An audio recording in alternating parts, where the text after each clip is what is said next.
मित्रों, जय महामहेश्वर।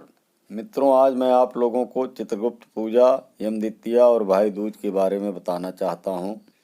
यह त्यौहार क्यों मनाया जाता है।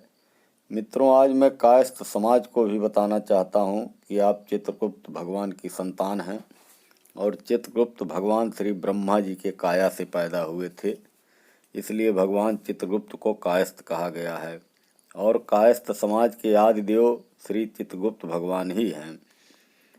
कहानी आपको बताता हूँ। धर्मराज ने ब्रह्मा जी से प्रार्थना किया, हे प्रभु, इस संसार में असंख्य जीव हैं, इनके कर्मों का लेखा जोखा रखने के लिए मुझे कोई सहायक दीजिए।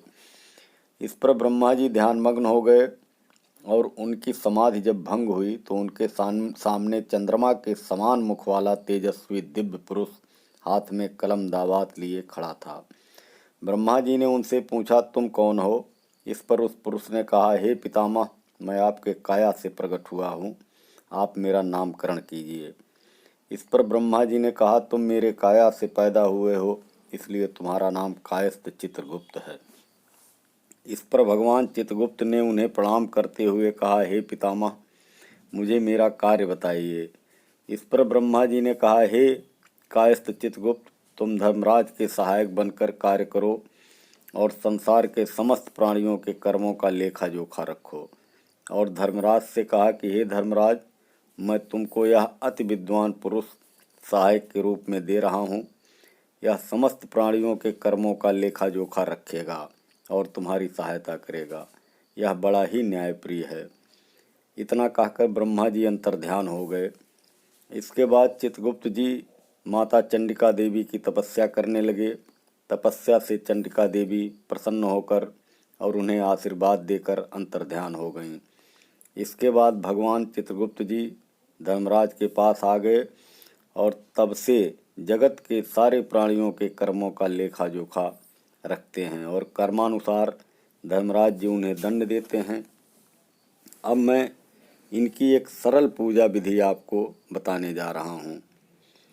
इस दिन यमद्वितीया के दिन घर में जितने पुरुष सदस्य होते हैं उनकी गिनती करके सफ़ेद A4 साइज का पेपर, उतने कलम और उतनी दवात और भगवान के लिए पूजन सामग्री, अक्षत, रोली, हल्दी, दही, मिठाई, फल इत्यादि एक थाली में रखकर भगवान चित्रगुप्त के फोटो के सामने पहले 9 ग्रहों का पूजन करते हैं। उसके उपरांत माता सरस्वती का पूजन करते हैं। इसके उपरांत भगवान विष्णु को अक्षत, रोली, हल्दी, फूल, फल अर्पित करके उनका पूजन करते हैं और ओम चित्रगुप्ताय नमः मंत्र का पाठ करके लेखनी यानी कलम दवात का पूजन करते हैं। ये सब करने के बाद पेपर पर ऊपर श्री गणेशाय नमः लिखकर फिर पूरे पेपर दोनों तरफ राम राम लिखते हैं।